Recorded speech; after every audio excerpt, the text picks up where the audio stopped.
જૂનાગઢ મહાનગરપાલિકાની વસ્તી ગણતરી પ્રક્રિયા શરૂ થાય તે પહેલા જ વિવાદોમાં ઘેરાઈ ગઈ છે। નિયમ મુજબ માત્ર સરકારી કર્મચારીઓની નિમણૂક થવી જોઈએ, ત્યારે ગણતરીદાર તરીકે ખાનગી શાળાના શિક્ષકોને સામેલ કરવાનો આક્ષેપ ઉઠતા તંત્ર પર સવાલ ઉભા થયા છે અને પ્રશ્ન થાય છે કે શું નિયમોની અવગણના થઈ રહી છે અને જો થઈ રહી છે તો તેની જવાબદારી કોણ લેશે। વિદ્યાર્થી નેતા યુવરાજસિંહ જાડેજાએ પણ આ મુદ્દે પ્રશ્ન ઉઠાવ્યા છે। શરૂઆતના તબક્કામાં જ આ પ્રકારની બેદરકારી સામે આવી રહી છે તો સમગ્ર વસ્તી ગણતરી પ્રક્રિયા નિર્વિઘ્ન અને પારદર્શક રીતે પૂર્ણ થશે કે નહીં તે અંગે શંકા વ્યક્ત થઈ રહી છે। બીજી તરફ મ્યુનિસિપલ કમિશનરનો દાવો છે કે તમામ નિમણૂકો સરકારી કર્મચારીઓમાંથી જ થઈ છે, તો પછી આ વિવાદ કેમ ઊભો થયો? શું આ ગેરસમજ છે કે પછી હકીકતમાં ગડબડ થઈ છે? હવે નજર તંત્રના આગામી પગલા પર છે કે શું સ્પષ્ટતા આવશે કે પછી પ્રશ્નો વધુ ઊંડા બની જશે અને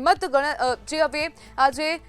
વસ્તી ગણતરી છે ખાસ કરીને તે શરૂ થાય તો તે પહેલા જ હવે ક્યાંક ને ક્યાંક વિવાદો ઊભા થઈ ગયા છે। જૂનાગઢ મહાનગરપાલિકામાં હવે ઓર્ડરો કરવામાં આવ્યા હોય તેવા પ્રકારના આક્ષેપો કરવામાં આવ્યા છે, ખોટા ઓર્ડર કરવામાં આવ્યા છે તેવા પ્રકારના આક્ષેપો થઈ રહ્યા છે અને વિદ્યાર્થી નેતા દ્વારા હવે સમગ્ર મામલે પ્રશ્નો ઉઠાવવામાં આવ્યા છે અને તેવા પણ આક્ષેપો કરવામાં આવ્યા છે કે સરકારી કર્મચારીઓની જગ્યાએ જે ખાનગી શિક્ષકો છે તેમને હવે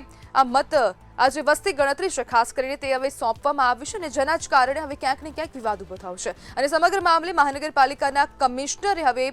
જવાબ આપ્યા છે। તેમણે કીધું છે કે જે પ્રમાણે ડીઓ દ્વારા લિસ્ટ આપવામાં આવી છે તે લિસ્ટના આધારે જ ઓર્ડરો કરવામાં આવ્યા છે, માટે તેમની કોઈ ભૂલ નથી તેવા પ્રકારની ચોખવટ હવે જૂનાગઢ મહાનગરપાલિકાના મ્યુનિસિપલ કમિશનર દ્વારા કરવામાં આવી છે અને જ્યારે વસ્તી ગણતરીમાં મોટા પાયે બેદરકારી થઈ હોય તેવા પ્રકારના આક્ષેપો કરવામાં આવી રહ્યા છે। વિદ્યાર્થી નેતા હવે મેદાનમાં ઉતરી આવ્યા છે અને જે પારદર્શિતા છે વસ્તી ગણતરીની તેને લઈને પ્રશ્નો ઊભા થઈ રહ્યા છે કારણ કે હવે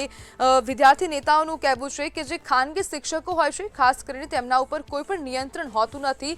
ગવર્મેન્ટનું અને તેના જ કારણે હવે જો અધવચ્ચેથી નોકરી છોડીને જતા રહેશે અથવા તો કામગીરી કરવામાં ના પાડશે તો પછી આ જે વસ્તી ગણતરી છે તે ક્યાંક ને ક્યાંક લથડી પડશે અને તેના જ કારણે પારદર્શિતા પર પ્રશ્નો ઊભા થશે।